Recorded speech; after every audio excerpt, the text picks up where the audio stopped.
കരഞ്ഞു കഴിഞ്ഞാൽ വേറൊന്നുമില്ല, അവൻ പെണ്ണെന്ന് പറയും. അയ്യേ അവൻ എന്താവും, അവൻ ലോലൻ എന്നൊക്കെ പറയും. നമ്മൾ അങ്ങനെ ട്രെയിൻ ചെയ്തിട്ടില്ല to express our feelings and emotions. പ്രത്യേകിച്ച് ആണുങ്ങൾ. കരയാൻ പറ്റുമോ നമുക്ക്? കരയാൻ പാടില്ലല്ലോ നമ്മൾ. അതുകൊണ്ടാണല്ലോ നമുക്ക് എന്തെങ്കിലും ടെൻഷൻ വന്നാൽ നമ്മൾ പോയി സിഗരറ്റ് വലിക്കും, അല്ലെങ്കിൽ പോയി കള്ളു കുടിക്കും. പെണ്ണുങ്ങളോ, അവർ കരയും.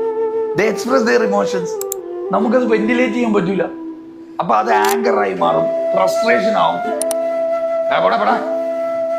ഉള്ളി കരയാവൻ, ഉള്ളി കിടന്ന് കരഞ്ഞുകൊണ്ടിരിക്കുക. പക്ഷെ അത് എക്സ്പ്രസ് ചെയ്യാൻ പറ്റാത്തതുകൊണ്ട് ആ കരച്ചിൽ ദേഷ്യമായി മാറും. നമ്മൾ ചിലർ മൊരട്ടനാണെന്നൊക്കെ പറയും. ഒന്നും ഒരു ഒരു ഒരു ഒരു വല്ലാത്ത സൈസാണ് അയാൾ, ഒരു ദുഷ്ടനാണെന്നൊക്കെ പറയും, റഫാണെന്ന് പറയും. എടാ അയാൾ ഉള്ളി കരയാ. അതൊക്കെ പുറത്ത് കരയാൻ പറ്റുന്നൊരു അവസരം ഈ സൊസൈറ്റി കൊടുത്തിട്ടില്ല. കരഞ്ഞു കഴിഞ്ഞാൽ വേറൊന്നുമില്ല, അവൻ പെണ്ണെന്ന് പറയും. അയ്യേ അവൻ എന്താവും, അവൻ ലോലൻ എന്നൊക്കെ പറയും.